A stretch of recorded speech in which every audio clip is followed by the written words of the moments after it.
Vamos a pedirle al Señor que nos ayude a nosotros débiles mortales, que llevamos un tesoro en vaso de barro para que la excelencia del poder sea suya y no nuestra, que realmente venga por su Espíritu y abra nuestra mente y nuestro corazón de tal manera que podamos salir, no de esta predicación, que podamos salir de toda esta conferencia amándole más, admirándole más, alabándole más, sirviéndole más, obedeciéndole más, siendo más apasionados con Él.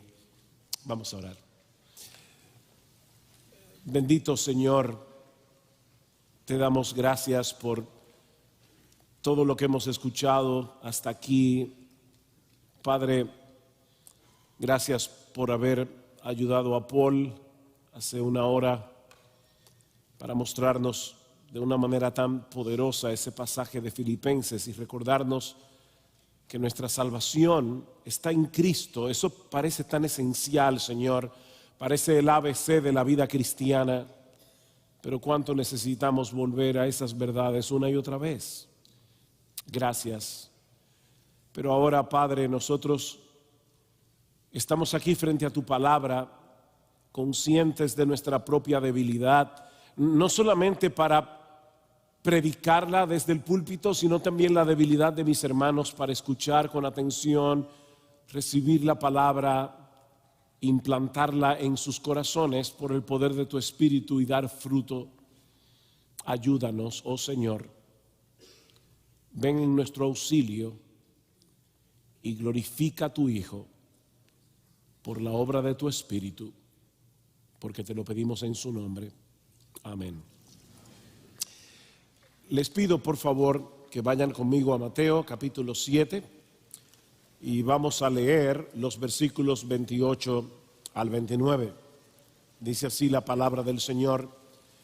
Cuando Jesús terminó estas palabras, refiriéndose obviamente al Sermón del Monte, las multitudes se admiraban de sus enseñanzas porque les enseñaba como uno que tiene autoridad y no como sus escribas. En el año 1893, reconocido predicador bautista del siglo XIX, Charles Haddon Spurgeon, James Douglas publicó una biografía de Spurgeon en la que le llamó el príncipe de los predicadores. Y desde entonces, si buscas en Google el príncipe de los predicadores, te van a salir varias biografías de Charles Spurgeon. Algunos dicen que Spurgeon ha sido el más grande predicador de la historia de la iglesia después del apóstol Pablo. Eso quizás algunos pueden discutirlo, pero lo que es indiscutible es que él es uno de los predicadores más citados del pasado hasta el día de hoy. Sin embargo, yo estoy convencido, no conocí a Spurgeon personalmente, pero por lo que uno lee de Spurgeon, su amor por el Señor, Spurgeon exuda a Cristo. Yo puedo estar seguro de que Spurgeon habría estado completamente de acuerdo con otro ministro inglés puritano del siglo XVII, Thomas Watson, cuando afirmó que solo Jesús es el príncipe de los predicadores y que solo Él, decía Thomas Watson, puede ser considerado el mejor de los expositores. Ese es mi tema de esta mañana, el príncipe de los predicadores, no Spurgeon, Jesús. Nuestro Señor Jesucristo es el predicador incomparable al que paradójicamente los predicadores del Evangelio debemos imitar. Él es incomparable, Él es inigualable, Él es inimitable. Y sin embargo, Él es el predicador al que nosotros debemos imitar. Aunque nuestra capacidad de imitar a Jesús obviamente es muy limitada, decía o dice John MacArthur que el Señor modeló muchas cosas que los predicadores contemporáneos pueden y deben imitar. Aunque sería anacrónico, fuera de tiempo, imaginar a Jesús detrás de un púlpito como nosotros hacemos en el día de hoy, no podemos olvidar que Jesús no solo fue un maestro, y la mayoría de las veces cuando lees un libro acerca de este tema te hablan de Jesús como maestro, pero no podemos olvidar que Jesús no solo fue un maestro, Jesús fue un predicador. Mateo nos dice en el capítulo 4 de su evangelio, es decir, inmediatamente antes de su relato del Sermón del Monte, que luego del bautismo y la tentación en el desierto, Jesús comenzó a predicar. Y un poco más adelante, en el versículo 23 de ese mismo capítulo, nos dice que Jesús iba por toda Galilea enseñando en sus sinagogas y proclamando, la palabra ahí es predicando el evangelio del reino. La palabra que se usa en ambos textos es keruso, que significa anunciar, proclamar en alta voz, como lo hacía el kerux, el heraldo de aquellos días. Jesús no solo fue un predicador, Él fue el más grande predicador que ha existido jamás. La predicación jugó un papel preponderante en el ministerio. Pasaje en el Evangelio de Marcos, cuando vemos que los discípulos quisieron ceder a la presión de la gente que buscaba a Jesús para ser sanada. ¿Y cuál fue la respuesta del Señor? No. El hombre más compasivo que ha existido, la compasión encarnada, no permitió que la presión de la gente dominara su agenda. La respuesta de Jesús fue: vamos a los pueblos vecinos para que predique también allí, porque para eso he venido. Y fue por toda Galilea predicando en sus sinagogas y expulsando demonios. La prioridad de Jesús no era sanar personas. La prioridad del ministerio de Jesús era predicar el evangelio como un heraldo, predicar la llegada del reino de Dios y llamar a los hombres a seguirlo a Él en arrepentimiento y fe. Y lo que vamos a hacer en esta mañana es considerar esta nota editorial que Mateo incluye al final de su relato del Sermón del Monte, para considerar el impacto que provocó este sermón en aquellos que lo escucharon por primera vez y cuál fue la razón de ese impacto, porque eso nos va a ayudar a entender cómo era Jesús como predicador y de qué manera nosotros, los predicadores contemporáneos, podemos imitar al predicador inimitable, al predicador incomparable. Veamos en primer lugar la razón de este impacto, versículo 28. Cuando Jesús, la razón no, el impacto del sermón. Versículo 28, cuando Jesús terminó estas palabras, esa es una frase clave que Mateo usa, una fórmula para dividir, estructurar su evangelio en 5 sesiones. Siempre Mateo nos da enseñanza, relatos, enseñanza, hechos. Cuando Jesús terminó estas palabras, las multitudes se admiraban de su enseñanza. Esta frase, esta palabra, significa literalmente significa quedar estupefacto, profundamente impresionado, fuera de sí, mudo de asombro. El Nuevo Testamento amplificado lo pone de esta manera, dice que en la multitud ellos estaban atónitos y abrumados con perpleja admiración. La gente estaba muda. Y tal parece que Mateo quiere señalar el hecho de que no se trató de la impresión de un momento, porque el verbo se maravillaban está en imperfecto. Y Algunos que saben un poquito de griego saben que esto indica una acción de larga duración. Ellos se admiraban, se admiraban. Esta es una reacción que se repetía una y otra vez durante el ministerio de Jesús. Dice en Marcos capítulo 1, versículo 21, y en un contexto completamente diferente al sermón del monte, Jesús está aquí en la sinagoga de Capernaum y dice: la gente se admiraba de su enseñanza.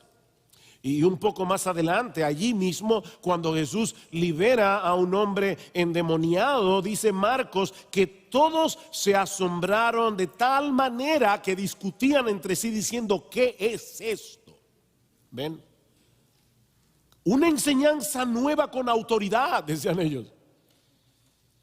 Lo mismo sucedió en la sinagoga de Nazaret. Dice en Lucas capítulo 4 versículo 22 que todos hablaban bien de él y se maravillaban de las palabras llenas de gracia que salían de su boca. Su predicación producía, escuchaban. Hay un relato simpático, no deja de ser simpático, en el capítulo 7 del Evangelio de Juan.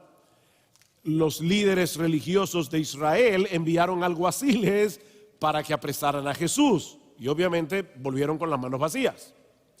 Y cuando les preguntaron por qué no lo habían traído, ellos respondieron: jamás hombre alguno ha hablado como este hombre. El embelesamiento los paralizó.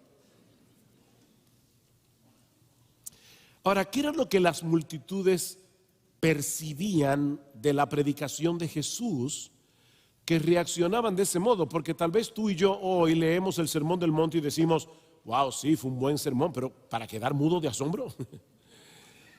¿Qué era lo que había en la predicación de Jesús? Y de paso aprovecho para decir: no juzguen a los predicadores del pasado por lo que ustedes leen en sus sermones. Tal vez tú lees un sermón de Spurgeon y dices: ¿y por qué era el príncipe de los predicadores? O lees un sermón de Whitefield. Recuerden aquella vez cuando alguien le dijo a Whitefield: señor Whitefield, ¿puedo publicar sus notas en un libro? Y él dijo: muy bien, puedes publicar mis sermones, pero no vas a poder incluir los truenos y los rayos. Eso no aparece en la página impresa. Así que hoy leemos el Sermón del Monte y decimos: bien, es un tremendo sermón, es un precioso sermón, pero ¿para quedarse mudo? ¿Por qué la gente reaccionaba así? Versículo 29. Porque les enseñaba como uno que tiene autoridad y no como sus escribas. Mateo me llama la atención esto, como sus escribas. Pastores y predicadores, no fue su oratoria lo que los asombró. Ahí no dice quedaron mudos de asombro por la capacidad que tenía Jesús de expresarse. No eran sus ilustraciones, y mucho menos el hecho de que Jesús llenara su predicación de historias graciosas y interesantes para mantener la atención del público. No. Lo que asombraba a la gente era su autoridad. Jesús predicaba con autoridad y sobre todo cuando ellos comparaban a Jesús con los maestros a los que ellos estaban acostumbrados a escuchar. No olviden, hermanos, que en aquellos días había un maestro de la ley casi en cada esquina, sobre todo en las ciudades grandes como Jerusalén. Así que los judíos del primer siglo, que no tenían sermón audio, no tenían YouTube, ellos estaban acostumbrados, ellos se exponían continuamente a todo tipo de predicadores, a todo tipo de maestros. Y de repente aparece Jesús, reconocido en Nazaret como el carpintero que trabajaba en el taller de José, predicando como nunca nadie lo había hecho jamás. Podemos suponer, mis hermanos, que en esa multitud que escuchó a Jesús en el Sermón del Monte, había personas a los que Cristo les había hecho una mesa, una silla, un trabajo en su casa. Él era el carpintero. Pero ven acá, mi amor, ¿no era ese el que nosotros llamamos para que arreglara la puerta? Jesús era el carpintero, todo el mundo lo conocía, por lo menos en Nazaret. Conocían a sus hermanos y a sus hermanas. Dice en Mateo capítulo 13 versículo 54 que en la sinagoga de Nazaret otra vez la gente se maravillaba y decía: ¿dónde obtuvo esta sabiduría y estos poderes milagrosos? ¿No es este el hijo del carpintero? ¿No se llama su madre María y sus hermanos Jacobo, José, Simón y Judas? ¿No están todas sus hermanas ven acá, ¿tú no jugabas con Jacobo? Y veías a José y al otro y a Jesús. Mis hermanos, yo quisiera hoy que nosotros usemos nuestra imaginación y que tratemos de ponernos por un momento en el lugar de la gente que escuchó a Jesús predicar el Sermón del Monte. Jesús se había criado entre ellos. Él no pertenecía a ninguna escuela rabínica, él no había sido entrenado para ser un profesional de la ley, no era escriba, no era fariseo, pero hablaba con una autoridad como ningún maestro había hablado jamás. Y Mateo nos brinda una comparación, dice que él hablaba con autoridad, como uno que tiene autoridad y no como sus escribas. ¿Y por qué Mateo incluye esta comparación aquí? Bueno, porque los escribas solían apoyarse en la autoridad de otros rabinos para demostrar que su interpretación de la ley era la correcta. O sea, en vez de comparar escritura con escritura, que es lo que nosotros debemos hacer en el día de hoy, ellos recurrían continuamente a las voces autorizadas de Israel o a su tradición religiosa, a tal punto que Cristo los acusa en Marcos capítulo 7 de invalidar la palabra de Dios por la tradición. Llegó un momento, como pasa lamentablemente en muchas iglesias evangélicas en el día de hoy, donde la tradición está por encima de las escrituras.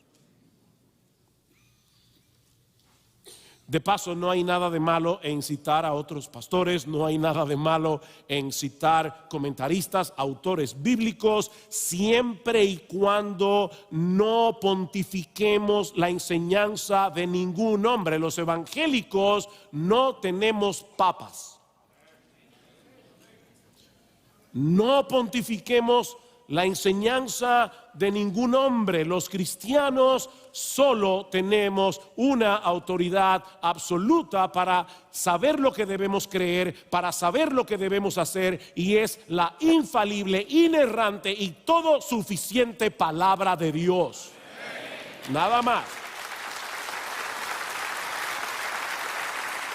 Por otra parte, los escribas se preocupaban excesivamente por los aspectos externos de la ley y de esa manera descuidaban la condición del corazón. Ellos descuidaban la centralidad del amor a Dios, del amor al prójimo. Cristo les dice en Mateo 23: ay de vosotros, escribas y fariseos, hipócritas, porque pagáis el diezmo de la menta, del eneldo y del comino. Ellos eran sumamente escrupulosos con esto, pero habéis descuidado los preceptos de más peso de la ley: la justicia, la misericordia y la fidelidad. Cristo les dice: ustedes cuelan un mosquito y se tragan un camello.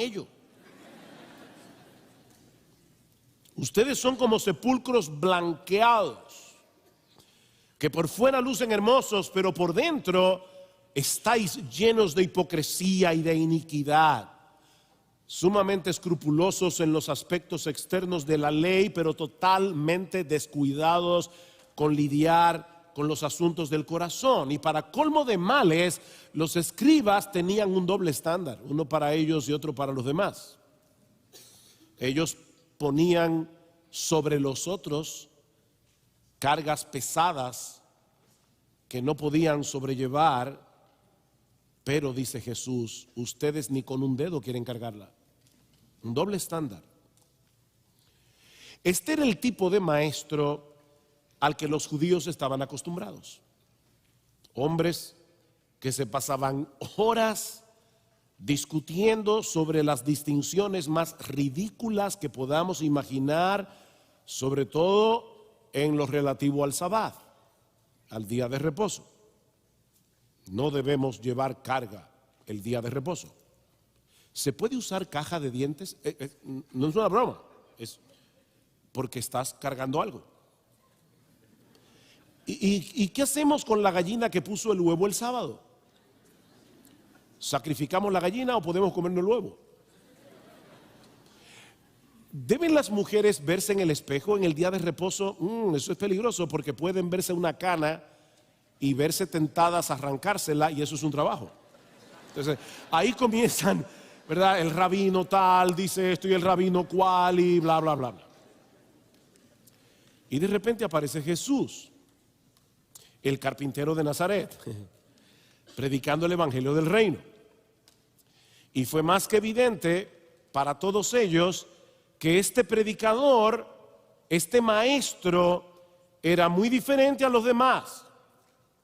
Y esto por varias razones.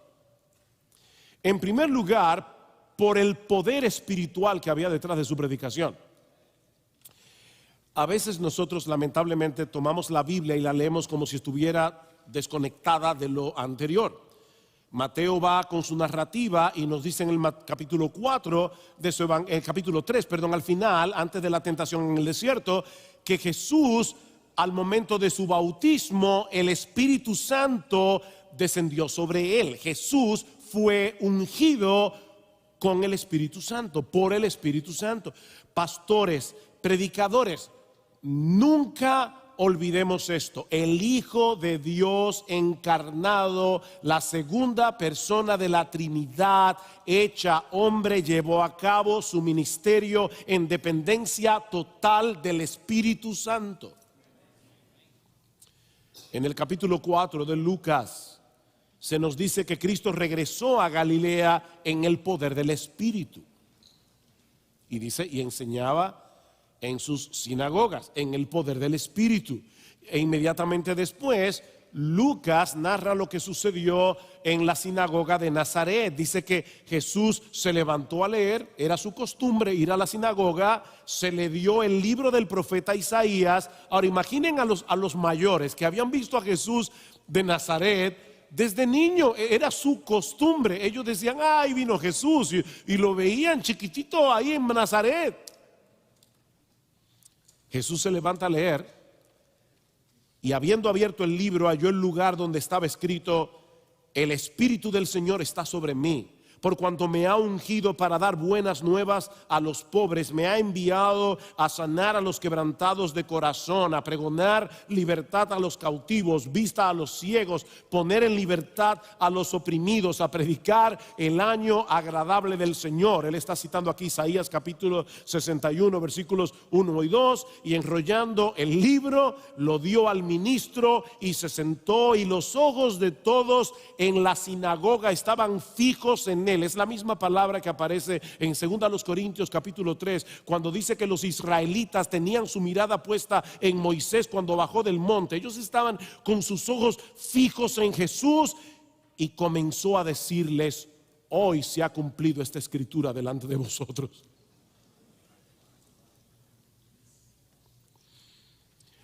Noten, eso no fue todo lo que Jesús predicó, no fue un sermón de 2 segundos.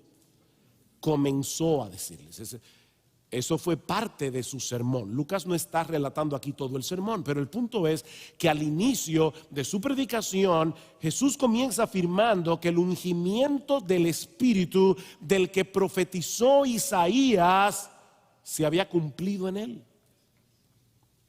como el Mesías. Cristo ministró en el poder del Espíritu Santo.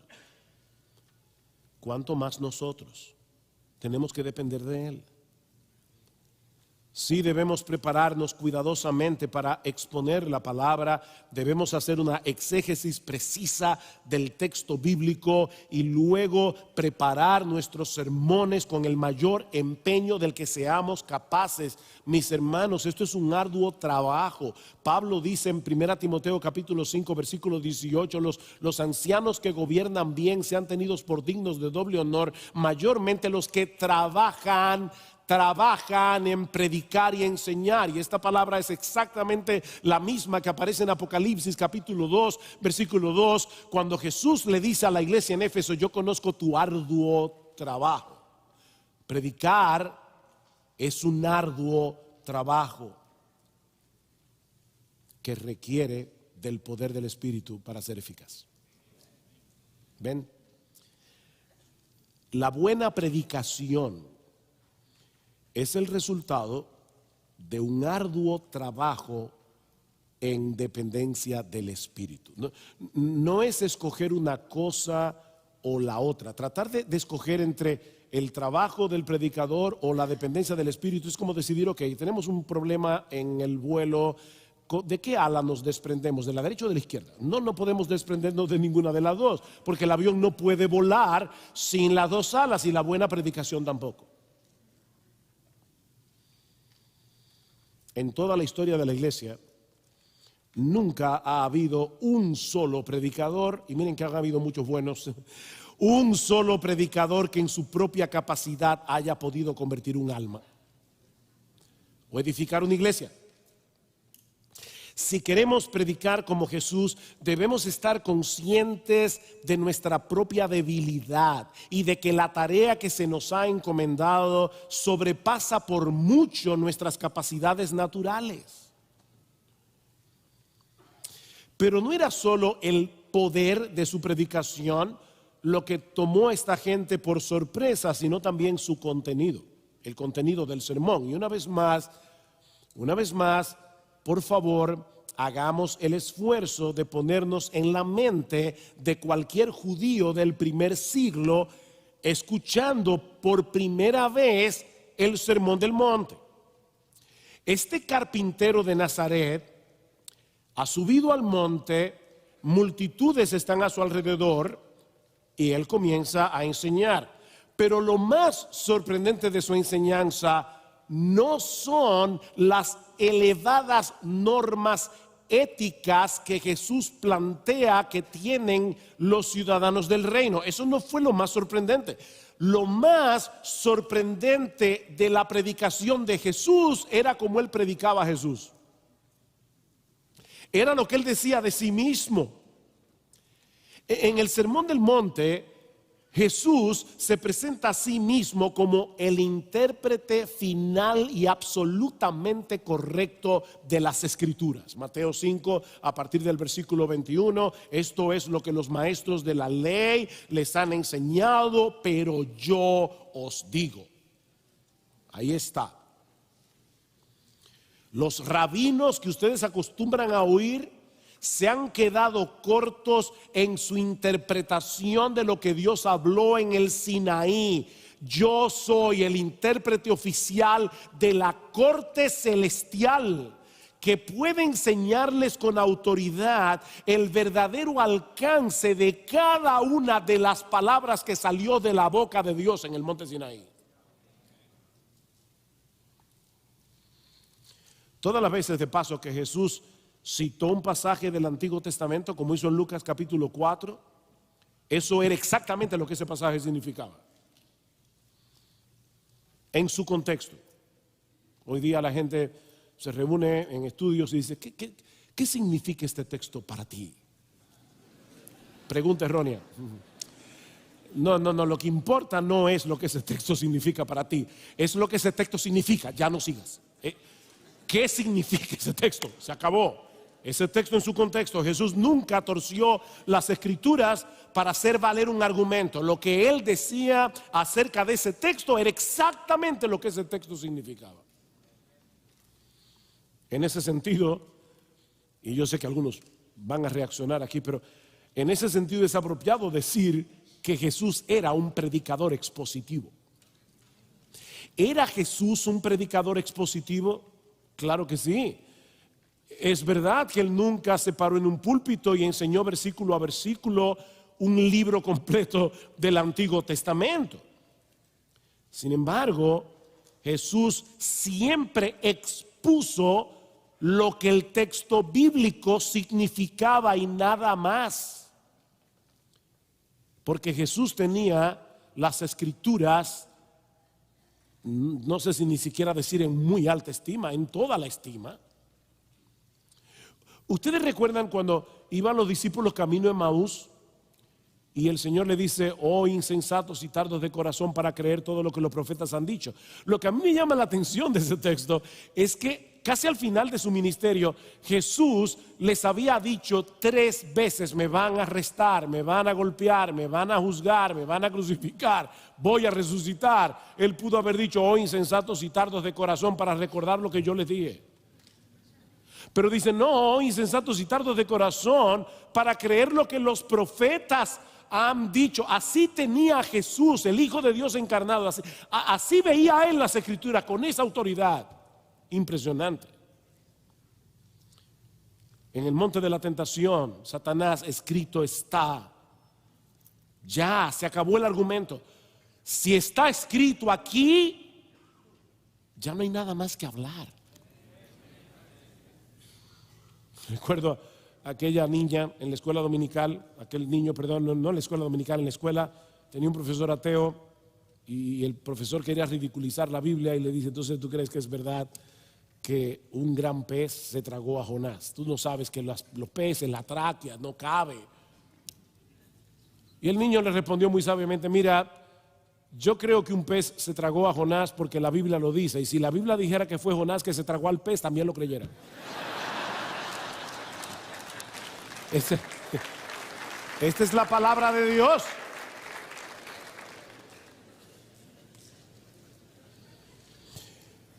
Pastor, predicador, si tú quieres predicar como Jesús, procura con diligencia trazar correctamente la palabra de verdad.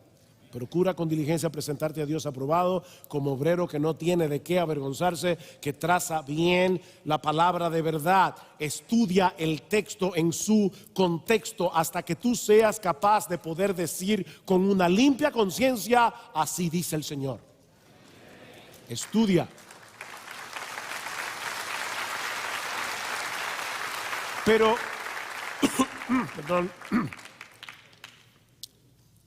Pero Jesús no solo se presentó como aquel que nos provee la interpretación final de las Escrituras. Fue más que eso. Él se presenta en el Sermón del Monte como aquel en quien se cumplen las Escrituras. No penséis que he venido para abrogar la ley o los profetas. No he venido para abolir, sino para cumplir. Porque en verdad os digo que hasta que pasen el cielo y la tierra no se perderá ni la letra más pequeña ni una tilde de la ley hasta que todo se cumpla. Para el judío del primer siglo, esta expresión, la ley y los profetas, señalaban todos los libros del Antiguo Testamento. Yo no vine a abolir ninguno de los libros del Antiguo Testamento, pero era más que eso. Cuando el judío del primer siglo escuchaba la ley y los profetas, él pensaba en las escrituras del pacto. Dios había hecho un pacto y estos libros eran el documento oficial de los pactos. De manera que Jesús se está presentando aquí como aquel en quien se cumplen todas las estipulaciones y promesas de los pactos que Dios hizo con su pueblo en el Antiguo Testamento. Yo vine a cumplir el pacto davídico. Yo vine a llevar conmigo todas las maldiciones de la ley del pacto mosaico que mis elegidos merecen. Yo soy el hijo de David. Mis hermanos, de verdad, otra vez, pónganse en la piel de un judío del primer siglo y escuchen eso como si nunca antes lo habrían escuchado. Examináis las Escrituras porque a vosotros os parece que en ella tenéis la vida eterna. Y ¿saben una cosa? Ellas dan testimonio de mí. Juan 5:39. Y un poco más adelante les dice Jesús: no penséis que yo os acusaré delante del Padre. El que os acusa es Moisés, en quien vosotros habéis puesto vuestra esperanza. Porque si le creyerais a Moisés, ustedes me creerían a mí, porque fue de mí que escribió él.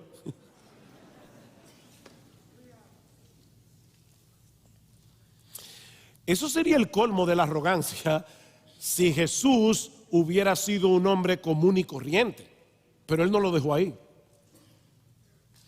Jesús también afirma en el Sermón del Monte que es nuestra relación con Él y nuestra lealtad hacia Él lo que va a determinar que tu vida sea bienaventurada en el tiempo presente y por toda la eternidad. Bienaventurados sois cuando por mi causa os vituperen y os persigan y digan toda clase de mal contra vosotros mintiendo. ¿Ven? Él no dijo bienaventurados los que sufren por la verdad. Él no dijo bienaventurados los que sufren por el reino de los cielos. Él dijo los que sufren por causa de mí. Ustedes serán bienaventurados cuando tengan que sufrir insultos, reproches por su identificación conmigo. No importa el precio que tengan que pagar, porque no hay nada más importante en esta vida que conocerme a mí y tener una relación conmigo. Y si tienen que ser apedreados y martirizados, vale la pena. Yo me imagino a algunos, pero ¿qué es lo que se cree este hombre? Pero él no se quedó ahí. Gozaos y alegraos, le dice en el versículo siguiente, porque vuestro galardón es grande en el reino de los cielos. Y ahora escuchen, porque así persiguieron a los profetas que fueron antes que vosotros. ¿Por qué persiguieron a los profetas?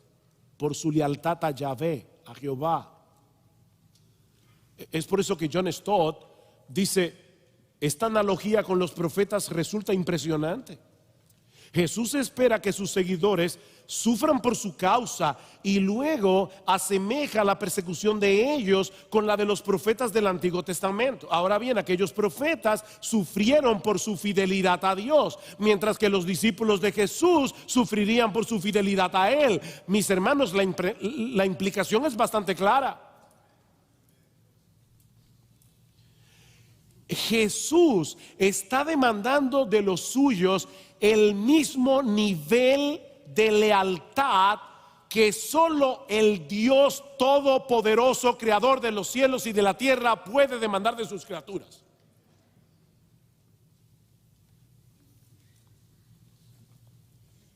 Pero más aún, Jesús concluye el Sermón del Monte declarando con absoluta autoridad que el veredicto del juicio final está en sus manos y que depende de nuestra relación con Él, no de guardar la ley, no de ser fariseo ni escriba, no, es tu relación conmigo.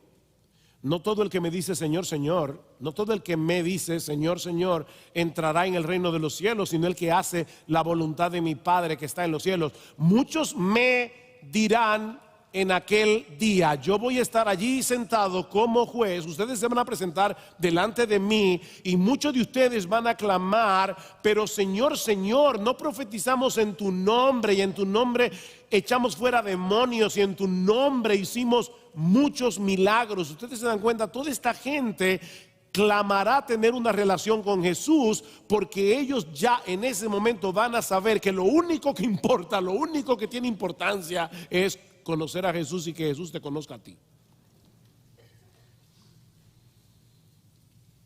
Me encantó la ilustración de Paul con el ministro luterano. Bueno, yo no hubiera querido golpearlo, pero definitivamente entendí perfectamente lo que Paul estaba sintiendo ahí.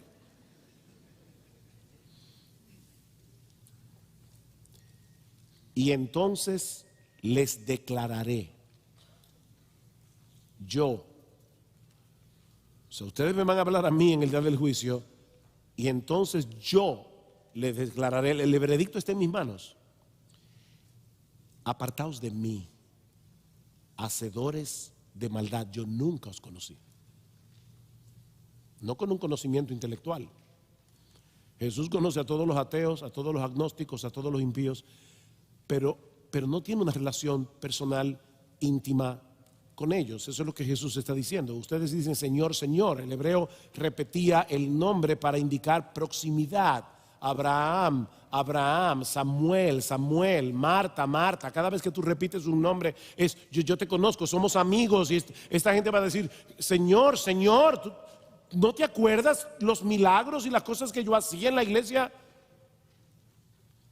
No, tú nunca tuviste una relación conmigo. Yo nunca os conocí.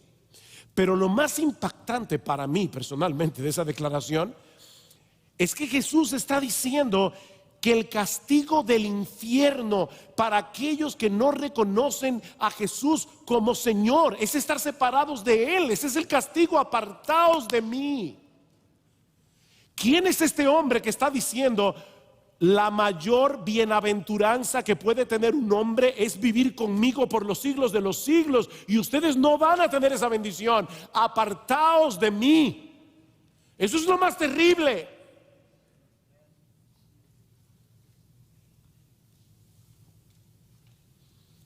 De ahí su apelación final a que tomemos bien en serio sus palabras y construyamos nuestras vidas sobre ese fundamento. Por tanto, ven, apartaos de mí, hacedores de maldad. Por tanto, cualquiera que oye estas palabras mías y las pone en práctica será semejante a un hombre sabio que edificó su casa sobre la roca. Pero el que oye estas palabras mías y no las pone en práctica será semejante a un hombre insensato que edificó su casa sobre la arena, y grande fue su destrucción. Jesús no solo fue el expositor por la excelencia de la voluntad revelada de Dios en las Escrituras, Él es la revelación final de Dios. Hebreos 1. Dios. Ustedes saben que la carta a los Hebreos es un enigma para muchos porque no sabemos quién la escribió. Todas las cartas de Pablo comienzan: Pablo, apóstol de Jesucristo por la voluntad de Dios, a los santos y fieles en Cristo Jesús que estaban en Éfeso. No te afanes por saber quién fue el autor humano de la carta a los Hebreos. El autor está ahí mismo, Dios. Ahí está ya.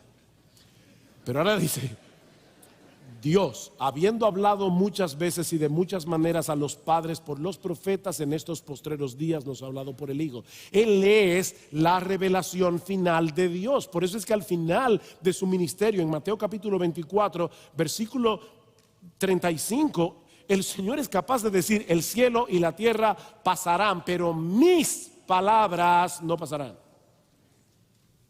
Esta es una versión personalizada de Isaías 48. La palabra del Dios nuestro permanece para siempre. Y ahora Jesús dice: mis palabras también. Es una fórmula muy similar a la que aparece en Mateo 5:18. El cielo y la tierra pasarán, pero ni una jota ni una tilde pasará de la ley hasta que todo se haya cumplido. Pero ahora Jesús cambió las cosas y dice: tampoco mis palabras. Ni una jota ni una tilde de la ley, ni mis palabras tampoco, porque mis palabras son las palabras de Dios. Lo que provocó el asombro de la gente aquel día era el hecho de que Jesús predicara a Jesús en esos términos. Ese fue el choque.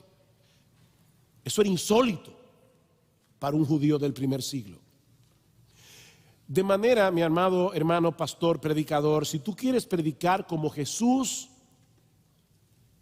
y por eso me encantó, de verdad, lo digo de corazón, estaba sentado ahí con mi esposa oyendo predicar a Paul hace una hora y decía: wow, Señor, gracias, gracias, Señor, gracias. Si tú quieres predicar como Jesús, procura que al final de tu predicación la gente salga de la iglesia admirándolo a Él, no a ti. No a ti. Ya no me acuerdo quién fue que dijo, porque lo han citado y le han puesto a tanta gente que lo dijo, que ya no sé quién lo dijo, pero alguien dijo: no se puede subir al púlpito para demostrar que tú eres inteligente y que Jesús es hermoso al mismo tiempo. No se puede. Exalta a Cristo. Predica a Cristo, que la gente lo vea hermoso como Él es, Porque no nos predicamos a nosotros mismos, dice Pablo en 2 Corintios capítulo 4. No nos predicamos a nosotros mismos, sino a Jesucristo como Señor. Y nosotros solo somos sus siervos por amor a Jesús. ¿Y saben por qué nosotros predicamos a Jesús? Dice Pablo, porque Dios, que mandó que de las tinieblas resplandeciese la luz, es el que resplandeció en nuestros corazones para iluminación del conocimiento de la gloria de Dios en la faz de Jesucristo.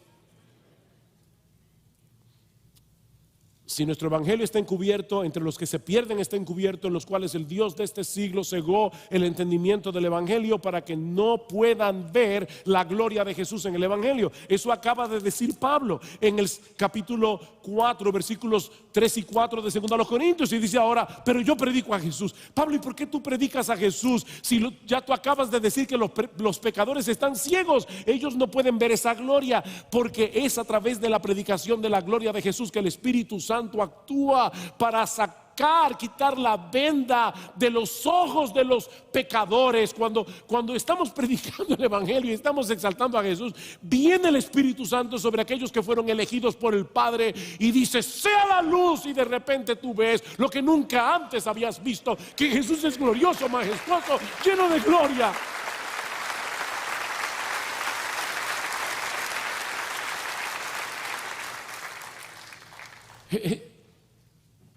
Pastores, es la predicación de Cristo lo que salva y santifica. No te prediques a ti mismo. No subas al púlpito para traer sobre ti la admiración de los hombres. Esa es una profanación de la sagrada tarea que Dios nos ha encomendado. Pero no solo les resultaba chocante lo que él decía de sí mismo, sino también lo que Jesús decía del verdadero discipulado. Jesús no se pierde en los detalles irrelevantes que interesaban a los escribas. Jesús va al grano, va directo al corazón, a la esencia de la piedad.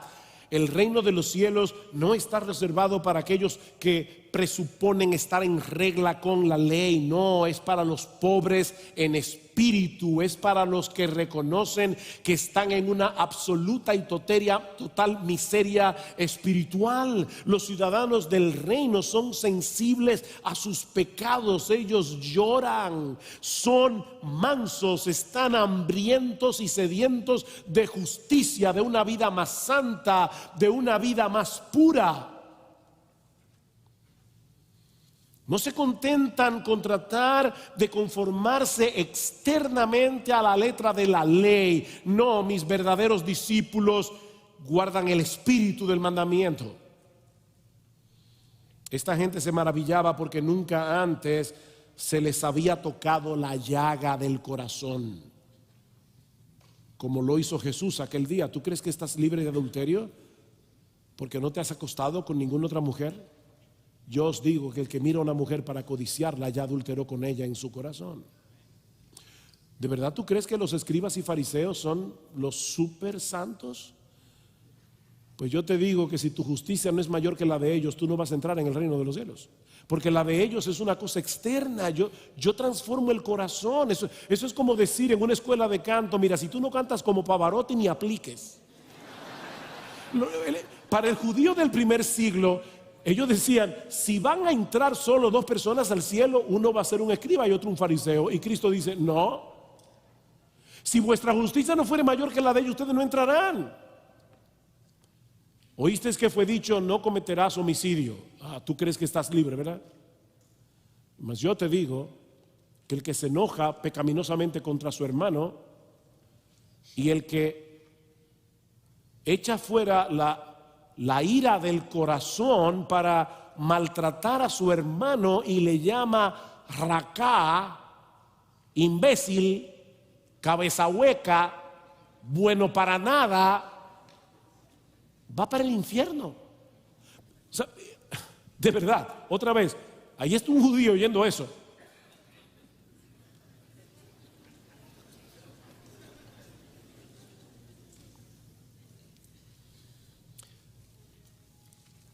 Esta gente se maravillaba porque nunca antes habían escuchado a nadie predicar con esa, como bien ha dicho alguien, inigualable y poderosa sencillez. Jesús no se perdía en términos raros.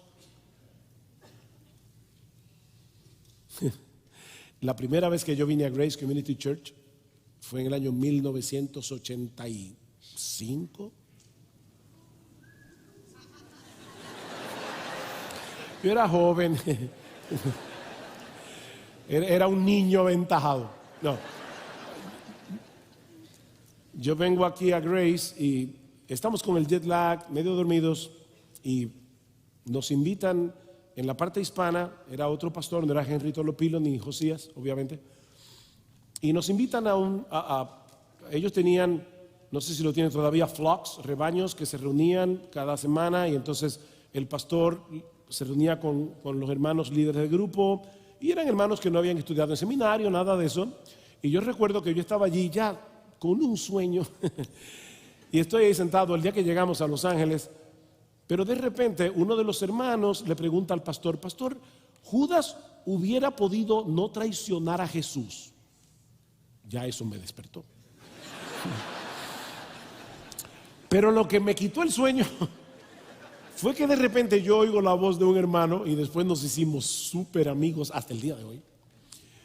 Yo escucho la voz de un hermano que dice: bueno, eso depende si tú eres supralapsario o infralapsario. Al final obviamente me acerqué y le dije: tú estudias en un seminario, ¿verdad? Dice: sí, sí. Y ya nos hicimos muy amigos, de verdad, hasta el día de hoy somos muy amigos. Pero mira, esas palabras están bonitas para decirlas en una clase de teología. No te pares en el púlpito a hablar del infralapsarianismo,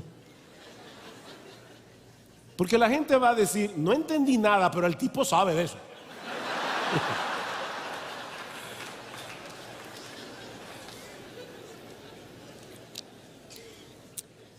Jesús hablaba con sencillez. Es impresionante. Ahora voy a violar mi propia regla. Todos los aforismos que usa Jesús. Los aforismos son frases cortantes: dad al César lo que es del César y a Dios lo que es de Dios. Solo 10 palabras en el texto original griego. ¿Cuánta sabiduría hay ahí?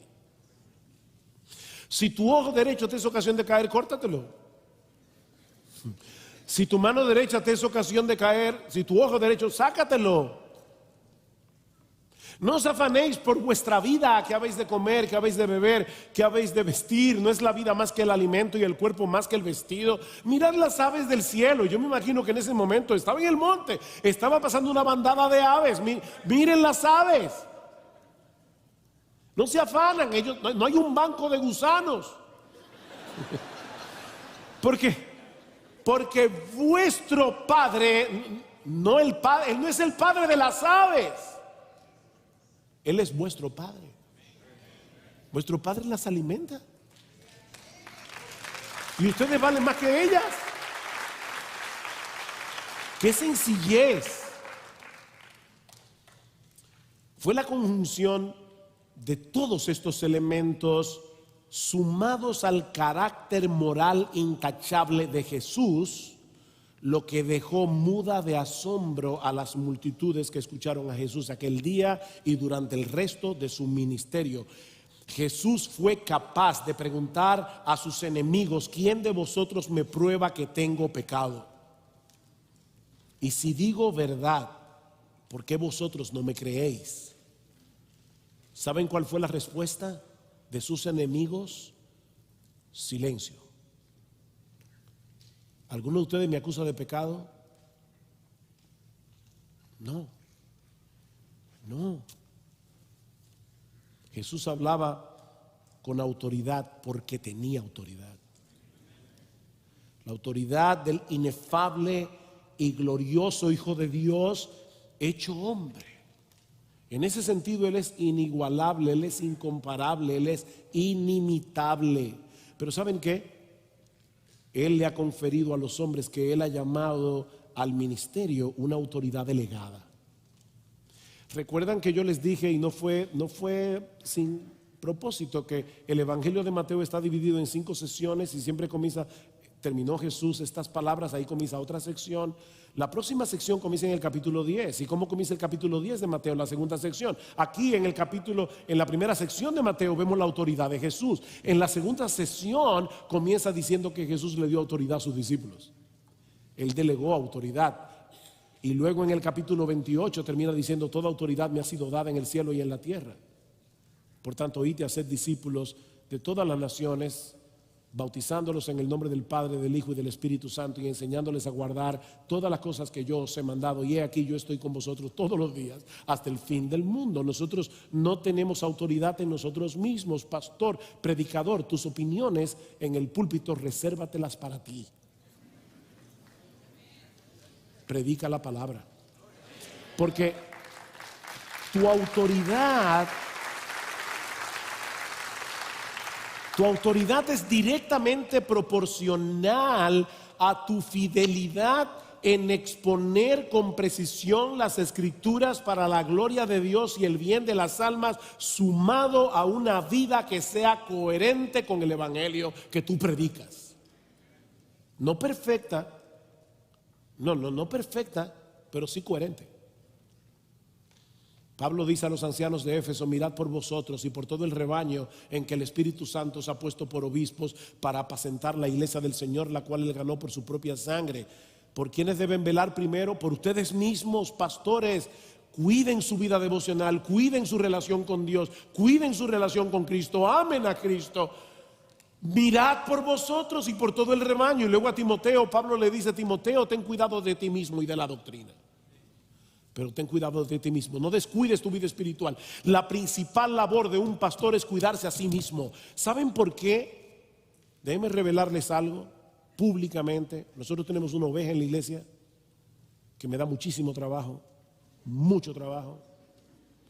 Y yo voy a ser capaz de decirles aquí delante de todos cómo se llama: Sugel Michelén. Porque yo vivo con Sugel Michelén las 24 horas del día. Pastorearme a mí, mi propio corazón, es lo que más me da trabajo, lo que más trabajo me da. Mirad por vosotros y por todo el rebaño en que el Espíritu Santo os ha puesto por obispos. Nuestra meta como predicadores no es llegar a ser famosos, no es llegar a ser populares, no es tener una iglesia grande, ni siquiera es provocar el asombro de la gente. Cristo provocó el asombro de la gente, pero él no predicaba buscando ese asombro.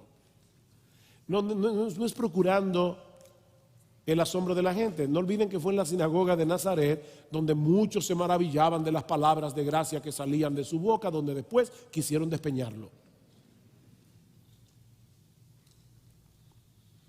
Debemos imitar a Jesús, al príncipe de los predicadores, porque queremos ser cada vez más eficaces en la proclamación de su palabra. Queremos ser más eficaces en exaltarlo a Él mismo en el púlpito, aunque tengamos que pagar un alto precio por identificarnos con un Mesías que el mundo aborrece.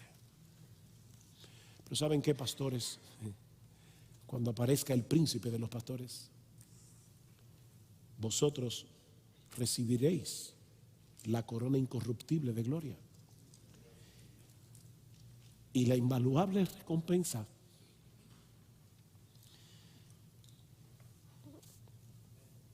de escuchar de sus labios: bien, buen siervo y fiel.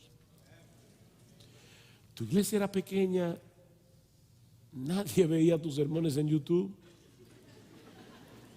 no te invitaban a ninguna conferencia, pero tú fuiste fiel año tras año, pastoreando esas 15 ovejas, predicándoles el evangelio, llevándolos a amar a Cristo. Bien, buen siervo y fiel. En lo poco fuiste fiel, en lo mucho te pondré. Ven y entra en el gozo de tu Señor.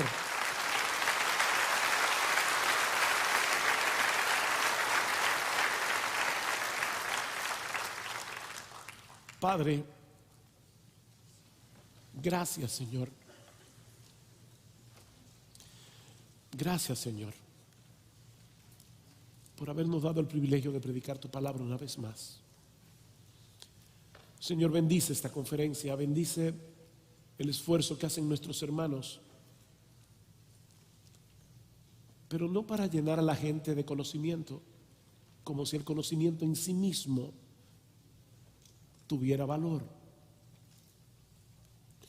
Es para servirte mejor a ti, Señor. Padre, perdónanos,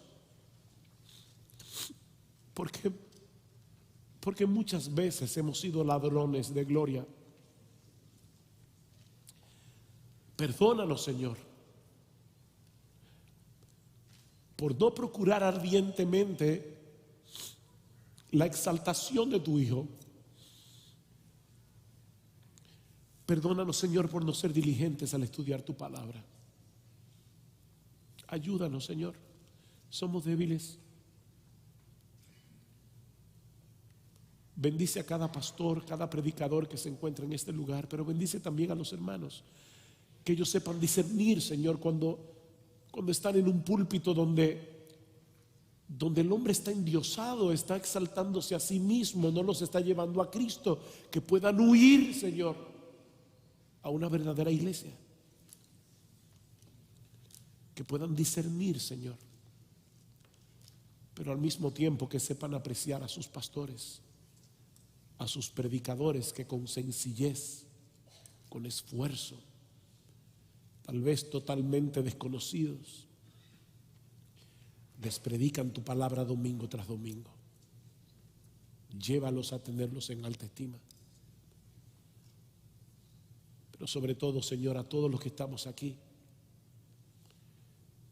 envía tu Espíritu, como te pedíamos al principio, para que todos crezcamos en nuestra admiración del admirable, nuestro bendito, precioso, glorioso Señor y Salvador Jesucristo. Amén.